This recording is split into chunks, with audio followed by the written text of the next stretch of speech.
E a gente vai começar a falar. Inclusive, Adriane, você estava falando exatamente da sua depressão, né? E o Hecate auxiliou você também nesse tratamento, nessa compreensão do que é a depressão e de como se tratar? Auxiliou. Hecate foi uma grande luz na minha depressão. É, Foi quando eu me encontrei na. Eu estava em crise de pânico. é, Eu não podia ouvir barulho de carro, que me dava pânico. E aí foi quando eu estava mais afastado da espiritualidade. Eu sempre tive muito à frente da espiritualidade, desde pequeno. Sim, Desde os 4 anos de idade, meu avô me ensinava sobre ervas, sobre constelações. Eu tinha pressentimentos já de que alguém ia chegar e tudo mais. Aí ele morreu, eu me afastei, depois voltei, depois me afastei. Mas aí eu me afastei por um tempo e aí a crise de depressão veio. E quando ela veio de uma vez, eu falei: o que que eu vou fazer? Vou ficar só no remédio? Vou ficar só dopado o dia inteiro? Não, eu preciso eu preciso recorrer a alguém. A quem eu vou recorrer? Só ao psicólogo? Só ao psiquiatra? Também não. Eu preciso recorrer a mim mesmo. sim. E dentro de recorrer a mim mesmo, foi quando eu encontrei Hecate. E Hecate me deu uma tocha. Numa meditação guiada, ela me deu uma tocha e nessa tocha eu vi a verdade sobre mim. Vendo essa verdade sobre mim, vendo os caminhos que eu seguia, que eu tinha seguido, as escolhas que eu tinha feito, ela me mostrou uma encruzilhada. Hecate também é associada às encruzilhadas, né? E ela me Uhum. mostrou caminhos que eu poderia seguir. Opa, opa, opa. E assim, Querendo e participar. sempre, né? Sempre. E ela me mostrou que eu tinha caminhos a seguir. Ela me mostrou então essas encruzilhadas e eu segui e adiante e não voltar para a depressão. Então, com a tocha da iluminação e seguindo um caminho adiante, foi quando eu comecei a me redimir da depressão. A depressão eu vou ter sempre. Todo mundo que tem depressão vai ter sempre, mas você vai estar em estado de remissão dela. E com Hecate eu trabalho nesse sentido, de estar sempre alcançando um estado de buscar uma mãe, ter uma mãe que está ali para mim, que está ali dando um apoio, que está dando um carinho, que está ali para me guiar, tá ali falando, filho, não tem ansiedade, filho, não precisa ficar Eu ansioso. acho, assim, você falando, eu tenho umas questões assim. Eu não sei exatamente normal. Gente, vocês têm que entender que não existe hoje alguém que não tenha um CID. É só você ir atrás que vão Exatamente. te dar um CID. Tá todo mundo ansioso, depressivo ou com uma neurodivergência. Isso daí está muito comum, é básico, o nosso organismo não está produzindo tudo que nós precisamos. E a gente tem que parar de achar que isso é uma falha espiritual. O Adrien sempre vai tomar os remédios dele, e mesmo assim ele tem a espiritualidade dele. Eu sempre vou tomar os meus remédios e vou ter a minha espiritualidade. Hecate também, ele chegou para mim no momento que eu estava assumindo essa neurodivergência.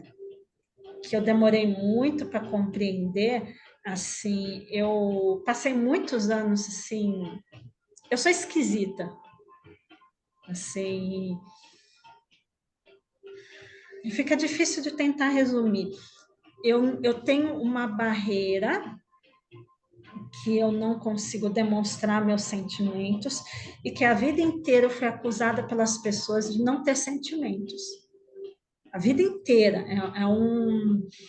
Tá encaixaria na síndrome autista, é parecido com um personagem que vocês veem num filme antigo chamado Melhor Impossível, do Jack Nicholson. Então, eu tenho tiques, eu tenho toques, eu tenho métodos, eu tenho que viver de um jeito assim, e eu não consigo demonstrar para você o que eu sinto por você. Às vezes eu te amo, mas eu não consigo. A gata de novo. Às vezes eu te odeio, mas eu não consigo. Eu não consigo. E isso causou muito bullying o tempo todo. Todo mundo sempre fez bullying comigo, sempre me desafiou exatamente para ver o que é que acontecia com aquela lá, com a insensível, se conseguia me quebrar. Na verdade, eu já estava quebrada por dentro. Eu só não conseguia demonstrar para vocês. Então, assim, sempre, todo namorado foi isso também. Aí ela não demonstra que ela ama, então ela não gosta de mim, então eu vou trair. E Hecate, ela aparece no momento que eu estou fazendo vários testes e vários exames para saber o que era isso e até onde que é isso e aonde que encaixa isso, que até hoje não encaixaram em lugar nenhum. Não encaixaram nem do déficit de atenção, nem no autismo, ficou uma nuvem assim. Mas ela também me aparece como uma mãe numa encruzilhada, como se ela falasse: você quer continuar mesmo com isso? Você quer saber quem é você? Porque para mim ela traz muito isso, da revelação de quem é você. Por isso que ela tem muitos epítetos, mas o epíteto mais conhecido dela é da deusa noturna com a chama na mão.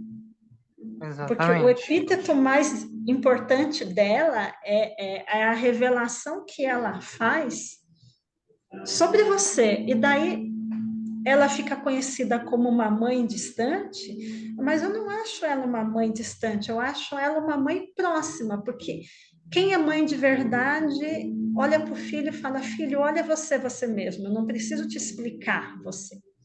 Estou aqui para te dar a tocha para você olhar para você. Eu estou aqui para te dar a chave para você abrir seu coração e você saber quem é você.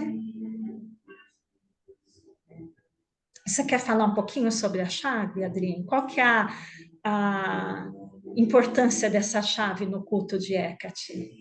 A importância dessa chave é que ela é uma deusa linear, né? Que ela tem. Se a gente for voltar um pouquinho no tempo, né? Ela é uma deusa titânica, né? Sim, Ela é filha de titãs. Ela é honrada até por Zeus, que desdenhava de outros deuses, né?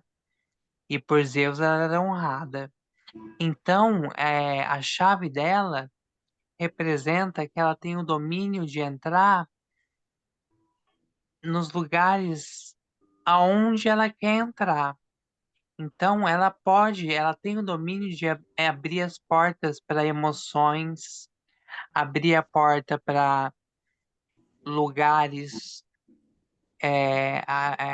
físicos, espirituais, é, bloqueios emocionais, traumas.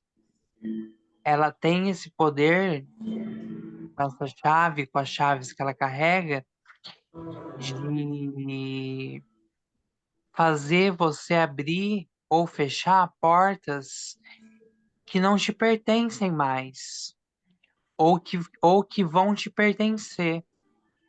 E essa chave é muito importante para Hecate e para a gente também, chaves são muito importantes no culto a Hecate, quando você vai fazer algum culto para ela, ter uma chave simbolizando no altar, porque é a abertura de caminhos, né? É a abertura de novos ciclos e de encerramentos de ciclos também. E às Se vezes quiser nós complementar, precisamos encerrar as coisas, gente. ah, Eca te abre e Eca te fecha, porque nós estamos falando da lua. E veja como a chave tem uma lua minguante, tem uma lua nova e tem uma lua crescente. E nós precisamos entender esse movimento, muitas vezes, é, também em relação ao feminino, também em relação ao sexual, também em relação ao abuso, que isso sempre foi um problema das mulheres, né? Às vezes a gente precisa fechar a porta do abuso, a gente precisa jogar umas coisas em um buraco negro, que muitas vezes a lua nova ou a lua vazia, ela é um buraco negro. E a gente precisa ressurgir de uma cinza que a gente não sabe de onde que a gente vai tirar. E acho que é por isso que essa mãe é distante. Porque a gente sabe que ela existe, mas a gente não sabe nem às vezes de onde que a gente vai tirar a força para trabalhar com essa mãe nos nossos traumas. Mas ela vai fechar o seu trauma. Ela vai vai. jogar num lugar profundo da tua mente que não vai te incomodar mais para que você consiga renascer e ressurgir apesar dos seus traumas. Ela fez isso comigo para trabalhar dessa forma, me pedindo isso. Veio fortemente veio fortemente para mim que ela me pedisse um espelho de ametista. O seu espelho negro é a bola de ametista. Eu tenho o espelho negro de obsidiana, o espelho negro de ametista e o espelho negro de selenita, que por sinal vai chegar hoje, tá para chegar. Você consegue explicar para o pessoal essa diferença do espelho negro da obsidiana e do espelho negro da ametista? Como que é para você? Para mim é o seguinte, o espelho negro de obsidiana, eu consigo ver nele visões mais cruas, mais é, mais reais, mais jogadas mesmo, escrachadas, Ele faz assim, né? coisas assim, coisas que vêm, são as visões que vêm mesmo jogadas na cara mesmo. Na de ametista, elas já são mais é, telúricas. Não sei se a palavra telúrica eu usei certo agora ou não, ou se eu usei errado. É mais onírica, é uma coisa Onírica, mais. onírica, obrigado, Rei, obrigado.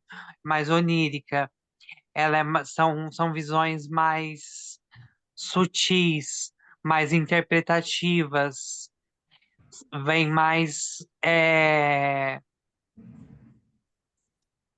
vem mais do entender o contexto, puxar no subconsciente, trabalhar no subconsciente daquilo, entender o porquê daquilo, entender a razão daquilo. Não é aquela verdade crua, jogada, escrachada do espelho Sim, negro sim. de obsidiana. E o espelho negro de ametista, de selenita, eu ainda vou aprender agora. Inclusive, era o seu espelho negro de selenita. Eu faço um giro aqui. O meu namorado, ele ainda me fala: você devia vender mais caro. Fala que vai com a barca da mestra. Eu falo: ai, meu Deus do céu. Mas é esse caminho inconsciente, gente.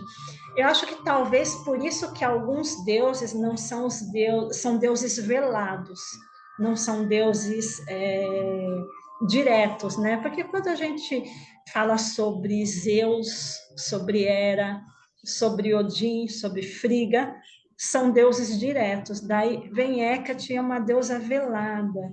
Gente, não é todo mundo que trabalha o inconsciente, que trabalha o subconsciente. Outro dia, eu estava conversando com uma cliente e ela tem várias questões. A mãe se suicidou, ela é depressiva. Daí eu olhei para ela e falei, mas você tem que se cuidar. E ela falou, Deus me livre. Então, não é todo mundo. Tem algumas pessoas que não querem cuidar disso, não querem entrar dentro da essência e ver o que tem dentro da essência, porque a essência é pesada. A essência ela carrega milhares de anos de traumas.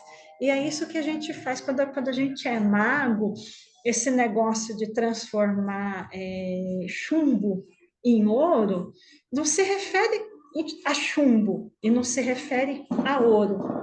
Se refere a você. É você que você está refinando em ouro. Então, assim, então a gente usa essas ferramentas que o Adrien está utilizando, é para ele olhar aonde que ele é pesado como um chumbo e transformar em ouro, que é um metal leve. É trazer a leveza do ser dele, a leveza do ser dele. E é um trabalho constante. E é um trabalho lindo, porque a gente faz esse trabalho com a gente e faz esse trabalho com outras pessoas. Adriane, você atende a outras pessoas também? Atendo, atendo, faço, já fiz 7 atendimentos para outras pessoas Com com o espelho espelho? negro. Daí você usou obsidiana ou a ametista? Com os dois. Gente, isso tem que ser valorizado. Isso tem que ser valorizado. Você sabe por que, que eu prefiro a radiestesia? Porque quando eu entro dentro do espelho negro, eu sou atropelada por uma jamanta e retorno. Eu olho assim, fui atropelada e voltei. Peraí, deixa eu voltar direito. Você também tem essa sensação de que você foi atropelado pelo mundo na ida e na Eu volta? tenho o último atendimento que eu fiz com o espelho negro foi um atendimento tão surreal, foi tão surreal que o cliente teve spine e eu tive spine. É, ele viu os símbolos e eu vi os mesmos símbolos que ele. Aí eu peguei os símbolos, fui fazer explicação para ele do que significava cada símbolo, inclusive era o espelho de Hecate, ele via muito, nós víamos muito Y. Eu falei, é encruzilhada de Hecate, é encruzilhada de Y. É você aí querendo tomar algum caminho ou querendo voltar para trás. E via muitos símbolos de Mercúrio também, espirais, e foi uma coisa muito maluca. Foi uma coisa, parecia que a gente tinha tomado cogumelo. Foi, foi uma coisa muito maluca. Eu tomei cogumelo 2 vezes. Essa Não daí foi parece que assim. foi a Não foi terceira. assim. Gente, é muito engraçado. Às vezes as pessoas já me perguntaram: você já tomou ayahuasca? Já. Já tomou daime? Já. Gente, mas as coisas que fazem eu ver não estão relacionadas com isso. Às Não, vezes a gente toma um vinho com um pouquinho de artemisia e A gente vai muito mais longe do que isso. Às vezes Um passinho, você olha para o teu um espelho negro passinho, e, né, você vai longe.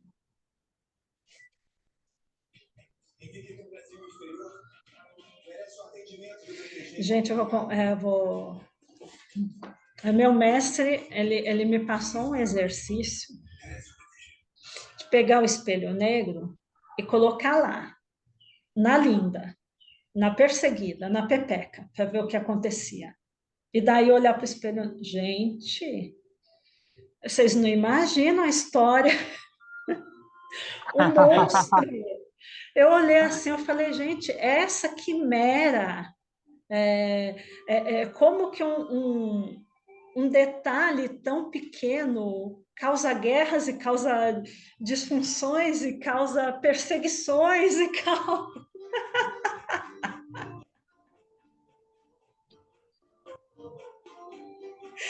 Você imagina um negócio desse, Adrinha? Eu nunca mais olhei a querida de uma forma menosprezada, porque eu olhei assim e falei, gente, a história desse símbolo, olhar o falo, olhar a vagina no ponto de vista místico, e você usar um instrumento e ver a história disso daí, você não sabe nem mais se é a história da tua, se é a história do mundo, se é a história dos outros. E também tem isso, como que é para você trabalhar uma deusa no âmbito sexual? Porque as pessoas, elas colocam umas histórias, já ouvi falar, tal deusa não gosta de gay, tal deusa não aceita trans, tal deusa não aceita. Fala, gente,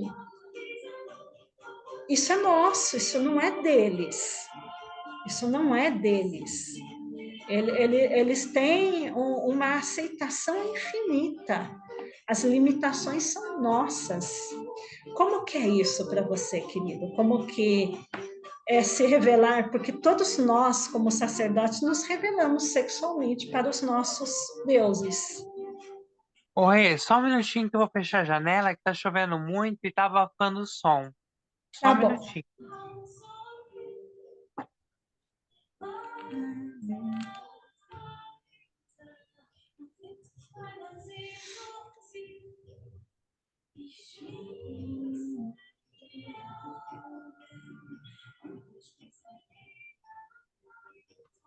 Tô achando o meu som também muito alto. Vou baixar um pouquinho.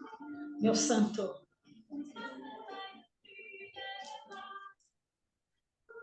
Qual foi sua pergunta, Rê? Como que você trabalha para você a deusa e o sexo, a sua sexualidade?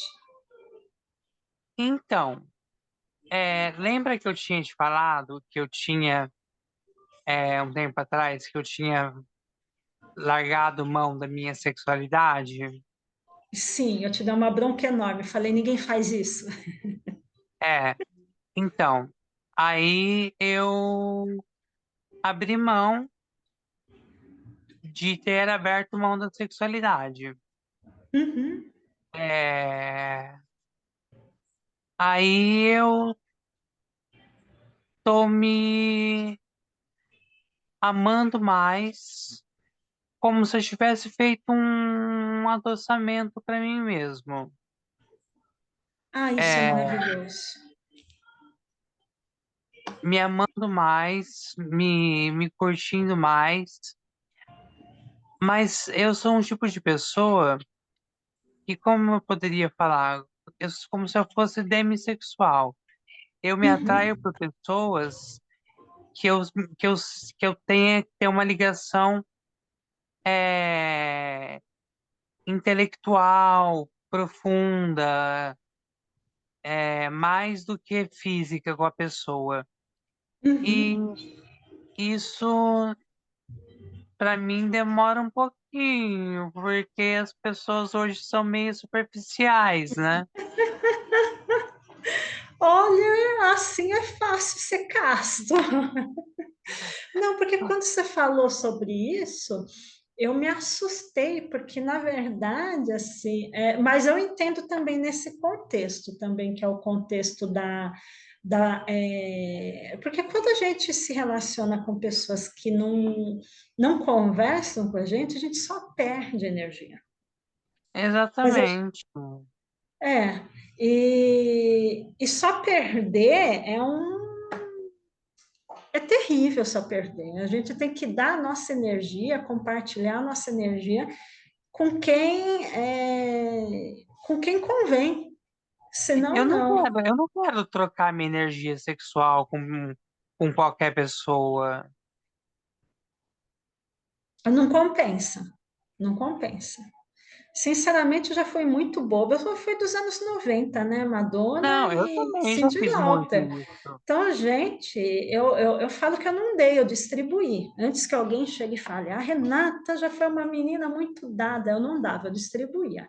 Ô, Não Rê, sabendo as consequências, depois no grupo central, vocês estão vendo meu rosto agora, como eu sou agora. isso. Depois eu vou mandar no grupo central como eu era nos meus 18 anos. Eu fui garoto capricho.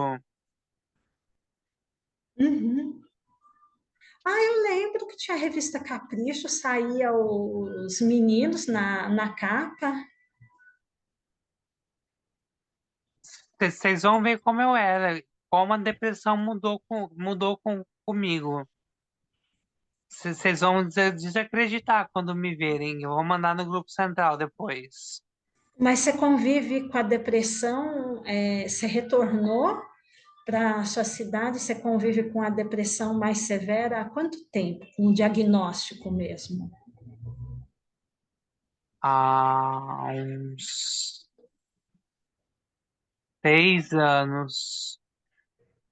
Mas aí foi uma história muito louca, porque eu fui para um psiquiatra que ele me passou 9 remédios por dia. Uh, E eram remédios fortíssimos.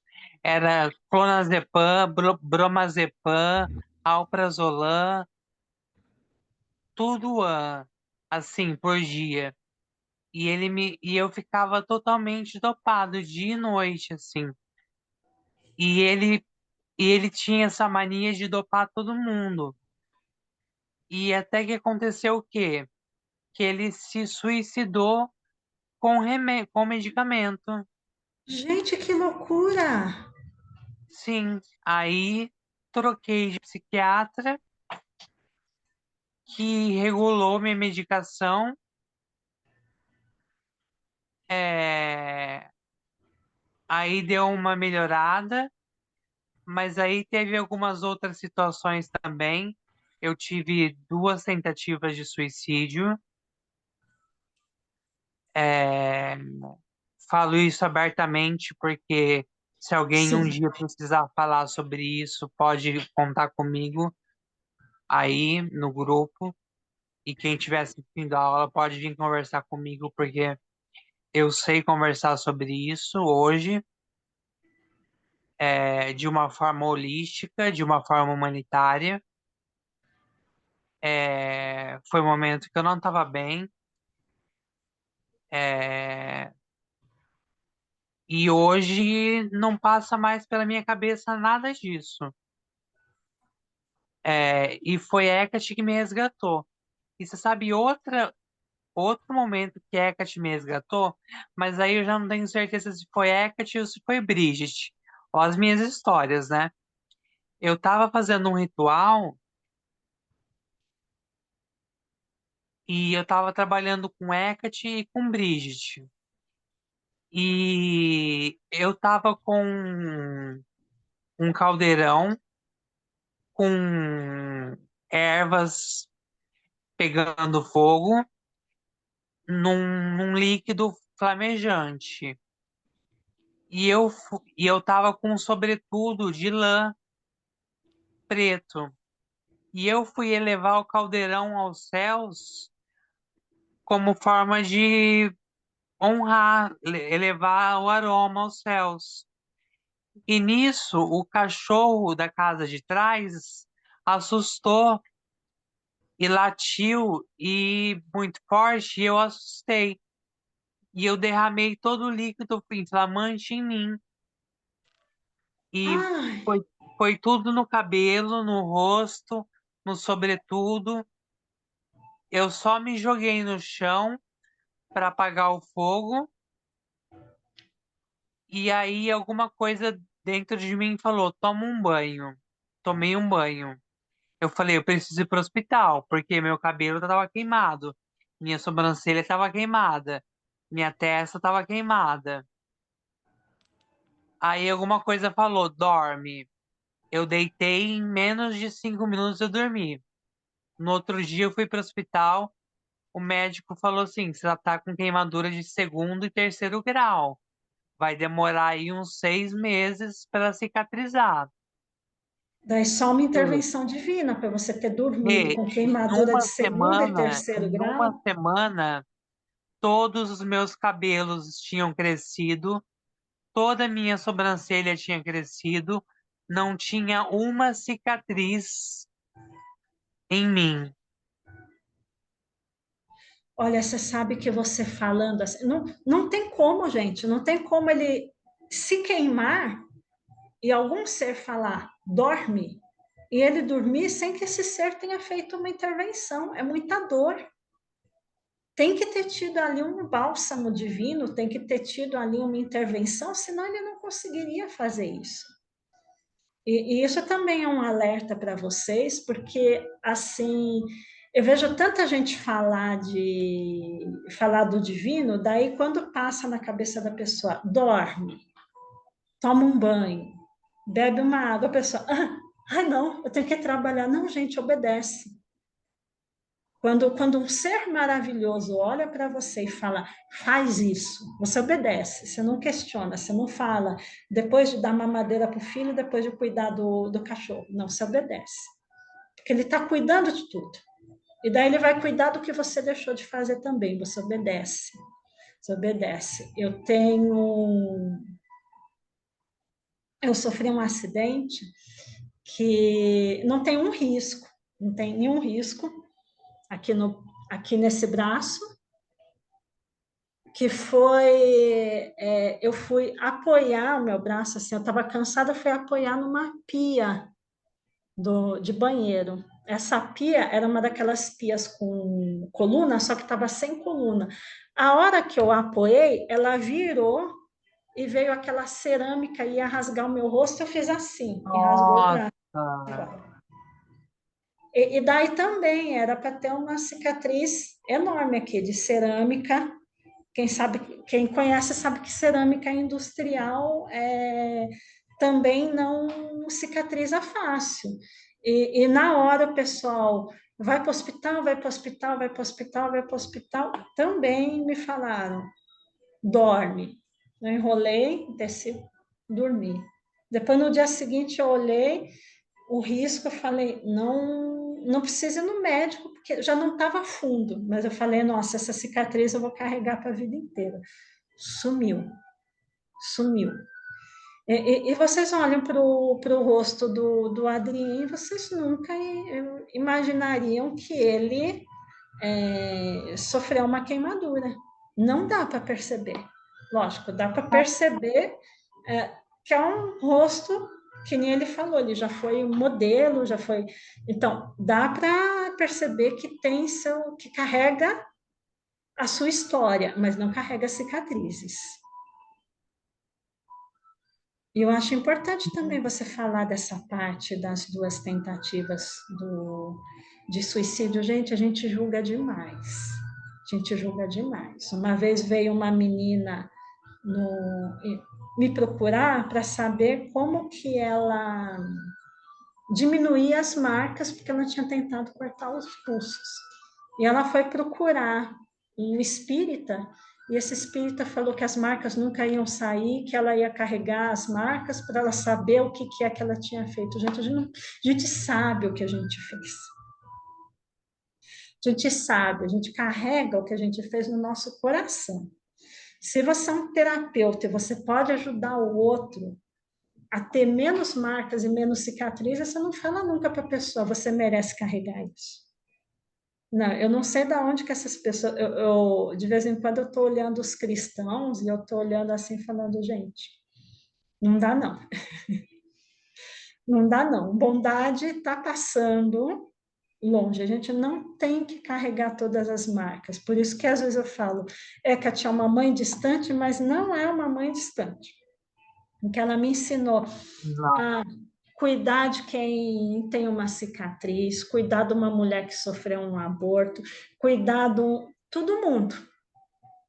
O cuidado de uma pessoa que precisa de uma alimentação, ela me ensinou a não fazer isso do tipo, ah, não tem porque não quer, ah, tá assim porque fez. Não, gente, isso é Deus cristão. Isso, o melhor é o cristão, não é nem Deus cristão, é o cristão. Isso não é Hecate. Hecate, Hecate, ela é, como que eu posso dizer? Ela é liberdade, mas ela é decisão. Quando ela coloca você na encruzilhada, ela fala: tem esse caminho, tem esse caminho. Ela vai te dar a liberdade de escolher o caminho que você quiser. E ela vai te apoiar, escolha esse ou escolha esse. Ela vai te apoiar, ela não vai sumir porque você não escolheu o caminho que ela queria. Ela te dá uma liberdade de caminho. E às vezes eu vejo as pessoas falarem: ah, eu tenho medo de cultuar os deuses porque eu tenho medo das obrigações. Não vai por aí, gente. Escolhe outro motivo para não cultuar os deuses, não as obrigações. A gratidão que a gente sente de ter alguns seres na nossa vida faz com que as obrigações não sejam nada perto do livre-arbítrio que eles dão para a gente, porque eles aparecem e falam: você tem o livre-arbítrio de fazer o que quiser. E hoje, no contemporâneo, tem muita gente que cultua Hecate por medo, né?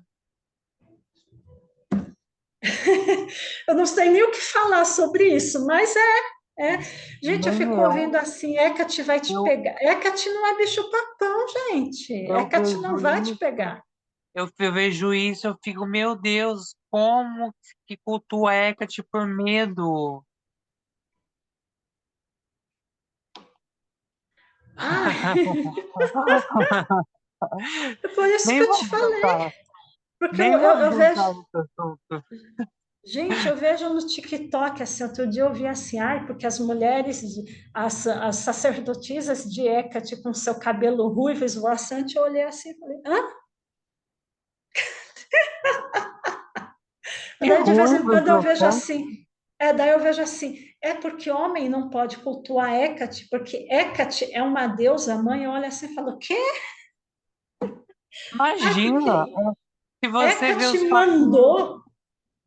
se você vê os papiros mágicos gregos, que quem tiver, gente, a oportunidade de ver os papiros gregos mágicos, não sei se tem versão traduzida, eu nunca achei, mas ele é repleto de feitiços e repleto de invocações a Hecate por magos e sacerdotes do tempo helenístico, repleto de invocações a Hecate, repleto de devoções a Hecate.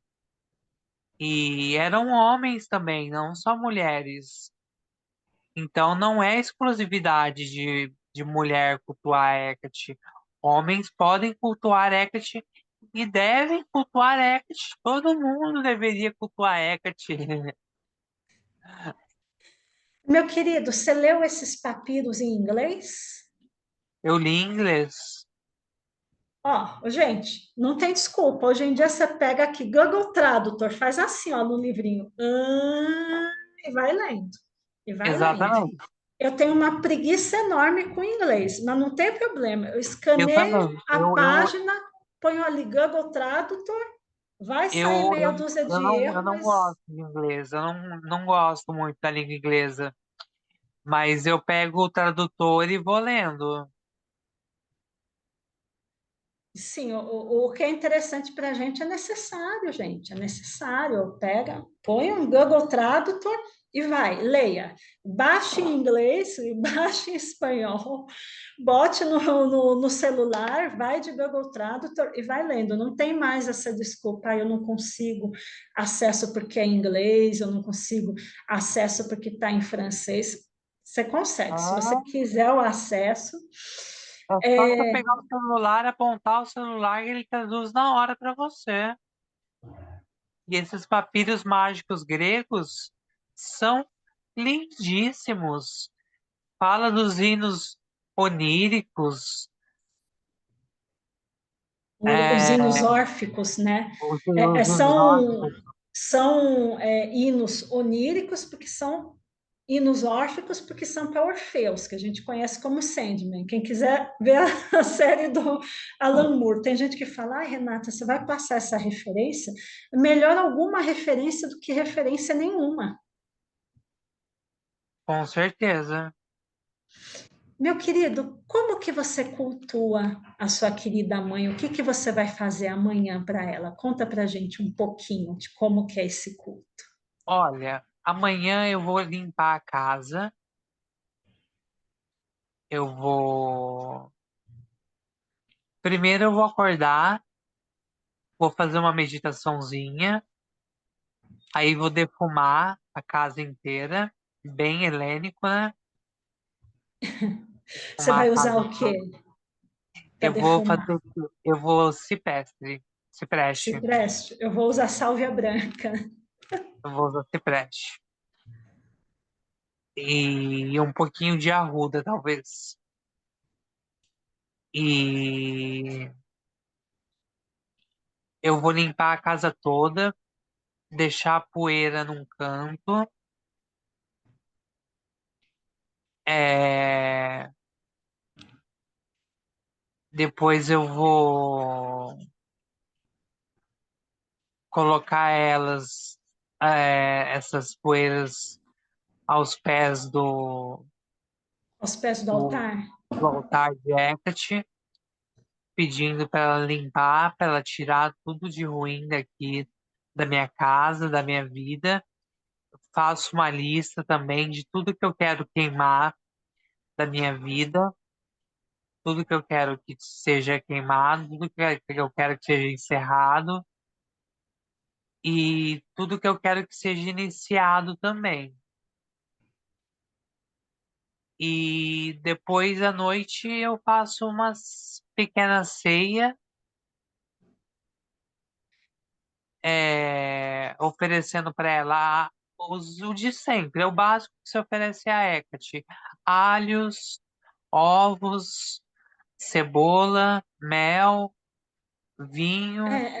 É, eu pensei que ia ser diferente, mas é como eu faço também. Eu faço essa limpeza, daí eu ofereço o alho, a cebola. A diferença é que, como eu faço isso coletivo, né, eu coloco. Para quem quer saber o que eu faço, eu coloco o nome de vocês dentro da cebola partida e fechada, pedindo que sejam protegidas todas as camadas da sua vida, né? Porque a cebola ela Às tem muito vezes eu essa faço simbologia. isso, às vezes eu faço isso, mas dessa vez eu não vou fazer. Dessa vez eu vou pegar e eu vou levar todos os alimentos que, que eu, que eu vou preparar aqui e vou levar nas encruzilhadas para apaziguar os espíritos dos mortos. As encruzilhadas que tem aqui perto de casa, que é o que que o período helenístico fazia. Uhum, sim, sim. Eu vou seguir a tradição helenística, que é de deixar alguns alimentos nada de extravagante, não. É um pedacinho é um pedacinho de pão,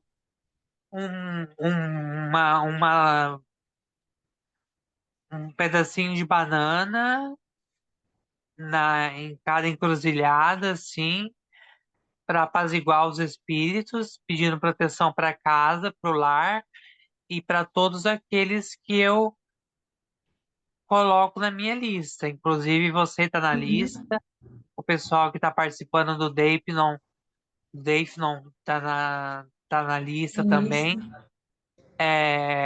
Os amigos queridos do grupo aí que estão sempre ajudando já tá na lista também. O nome do Mário tá na lista também. Da Rosa tá na lista. É, de todo o pessoal que eu convivo direto do grupo tá na lista. Dos meus amigos aqui particulares tá na lista, assim, também. Para estar protegendo eles. Para estar apaziguando Caos, né? Porque a gente convive com o caos, gente. O mundo, ele é uma manifestação muito caótica. Quando a gente fala sim, sobre os titãs, sobre esses gigantes, é tão interessante que eu vi, tem uma série que é sobre deuses nórdicos, mas eu vou fazer um paralelo, né? Que é Ragnarok. É muito interessante, porque assisti, eles assisti. também têm a visão deles de caos e de titãs, que são gigantes.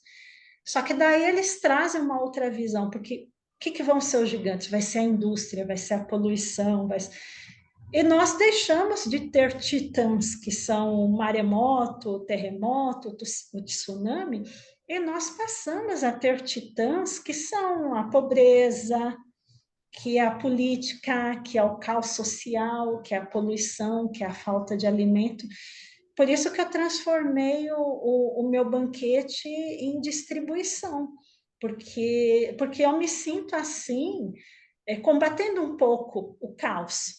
Porque os nossos titãs, os nossos problemas hoje são os problemas sociais, né? Por isso que eu transformei, que nem o Adrien eu faço, só que daí eu literalmente faço um lanche, pão, queijo, presunto, uma fruta, uma água, Sim, e praticamente eu distribuo nas encruzilhadas, porque infelizmente o que está acontecendo aqui em São Paulo, cada esquina tem uma barraquinha, tem sim, alguém acampado, né? Então não deixa de ser sim. uma distribuição, né? Aqui como não tem, e os que tem aqui fica no centro da cidade, fica na Praça do Centro, que fica na esquina da prefeitura. E minha mãe trabalha na prefeitura.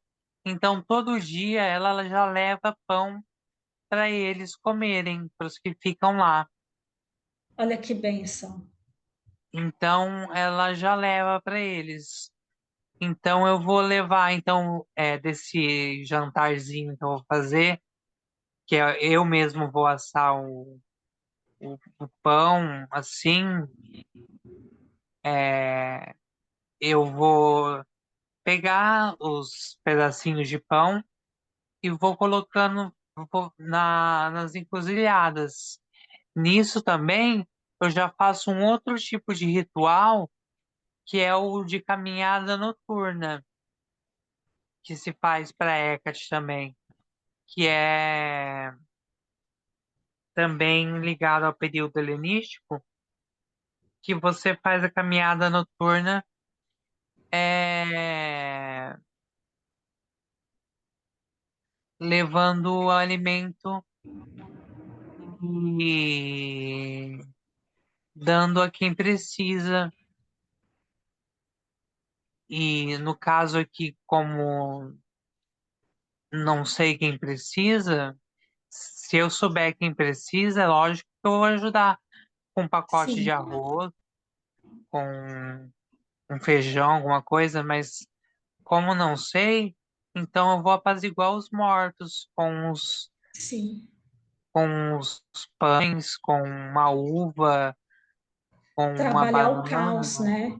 Pedir uma situação menos caótica, de uma situação mais condizente, né? Porque os deuses sempre foram uma tentativa que o ser humano teve de ter uma vida mais calma, mais tranquila, menos caótica. Através dos deuses, a gente sempre procura um equilíbrio que o ser humano não dá para o ser humano por causa da competitividade. Por isso que às vezes me revolta a visão competitiva dos deuses. E por isso que quando o Adrien entrou no grupo, a minha primeira atitude, o meu primeiro movimento foi: ai, que saco, vai me falar como é que se cultua Hecate de verdade. E depois eu percebi que era uma pessoa totalmente em sintonia com o que estava acontecendo ali. Eu fiquei feliz que eu falei: ô, minha mãe, finalmente eu estou atraindo as pessoas corretas e não mais as pessoas cramulhônicas. Quando a Rê me contou isso, eu dei tanta risada. Falei, meu Deus, ela mandou um áudio, ela falou assim pra mim, ai, quando você entrou no grupo, eu falei, não vou mais fazer o curso de Hecate, não vou mais fazer o curso de Hecate. Ele E vai hoje eu ensinar. tenho vontade de fazer o curso de Hecate com ele. É por isso que eu pedi para ele fazer essa live comigo, porque eu vou convidar ele para começar a fazer um projeto de escrita em paralelo. Eu escrever um pouco, ele escrever um pouco, e a gente fazer esse curso em paralelo, fazer a quatro mãos. Vamos fazer a quatro mãos. E Rê, eu tenho até uma outra proposta para você. O que que você Diga. acha da gente começar, não por agora, mas começar aí a pensar numa ideia de fazer uma mesa radiônica ligada à magia? Podemos trabalhar isso. Você sabe que a última mesa radiônica, que foi a de Santa Morte, é tão. Eu já estou num processo muito caótico da minha vida, porque as pessoas chegam e falam: mas por que você não contrata mais gente? Mas o gargalo cai em mim. Então não Sim, adianta. O Mário tem o trabalho, mas o gargalo cai em mim. O Tiago tem o sim. trabalho, mas o gargalo cai em mim. Se eu contratar outra pessoa, não adianta, o gargalo vai ser comigo. Então, eu estou num. E esse é um ponto muito chato, porque é o ponto que você some um pouco e que os outros falam: cresceu, sumiu. Não dá mais tempo. Mas nós podemos pensar num projeto, porque, por exemplo, a mesa de Santa Morte foi um projeto meu e do Eduardo Iga. Ele que pensou aquilo tudo, e daí eu falei, legal, vamos fazer, e daí depois ele vai ter uma participação no curso, e nós também podemos pensar nisso, podemos pensar numa mesa radiônica relacionada com magia, você sugere, eu vejo onde que dá para encaixar com a radiônica, podemos fazer uma coprodução, sim. Fazer aí ligado aos quatro elementos, talvez aos arcanos maiores do tarô, Talvez, sim, sim, sim, podemos a- trabalhar isso. alguns arquétipos aí. Sim, a própria Hecate, né, que não vai A poder própria faltar. Hecate, que eu penso. É nela que eu tô pensando. Principalmente ela não vai poder faltar, De jeito nenhum. de jeito nenhum. Meu querido, eu separei só uma horinha para a gente conversar, então nós vamos terminar nesse suspense de que vem projetos juntos, projetos de curso, quem sabe mais tarde, curso apostila, quem sabe mais tarde um livro. Porque, nossa, você foi uma bênção para o grupo, você foi muito alinhado e você chegou muito próxima. Não sei se você pegou uma expulsão de duas criaturinhas do grupo que foram bem estriônicas e bem cheias de coisas. Então, você entrou e eu fiquei desconfiada, assim, do tipo, vamos ver onde que vai dar, dedinho pronto para expulsar. E cada dia mais eu fui me sentindo mais orgulho de você. Ah, não, não, não, não. Esse daqui vai para os meus queridos. Eu queria que você tivesse essa certeza que você é, é um coparticipante disso tudo. Você é especial para mim. Ah, muito obrigado, Rei. Você também é muito especial para mim. Foi um presente ter entrado no grupo, ter conhecido a radiestesia, ter conhecido você, ter conhecido o Mário, ter conhecido a loja. Para mim tem sido uma bênção, tem sido uma honra mesmo.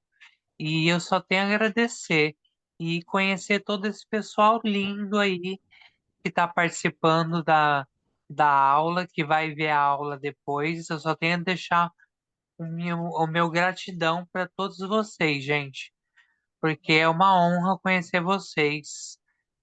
É, é muito carinho mesmo. E não tô sendo gratiluz, não. É uma honra mesmo. E, gente, eu quero encerrar falando para vocês que Hecate, ela é uma mãe distante, mas ela é uma mãe. Que esse deveria ser o espaço das mães, uma certa distância que deixa com que os filhos façam o que eles precisam fazer, mas ela olha e cuida. E daí situações como o Adrien teve, que foi dessa queimadura, situações como eu tive, que foi desse corte, mostram que essa mãe distante está olhando, está cuidando. Então, às vezes, a gente quer uma visão objetiva dela, mas ela é subjetiva, ela sempre esteve ali. E não há nada que um filho peça para uma mãe que a mãe não pense com carinho em dar para o seu filho se for o melhor para ele, né? É, eu acho que a mãe faz, é que às vezes a mãe não faz como o filho quer, mas a mãe faz. Exatamente. A mãe faz. Então é isso. Obrigado, meu amor. Obrigado por ter Obrigado, Rê. participado Gratidão. dessa conversa. Amanhã vamos fazer nossos rituais e vamos Sim, começar aqui os nossos planos de aula juntos. vamos sim. Tá bom? Um beijo para Bom, você. beijo.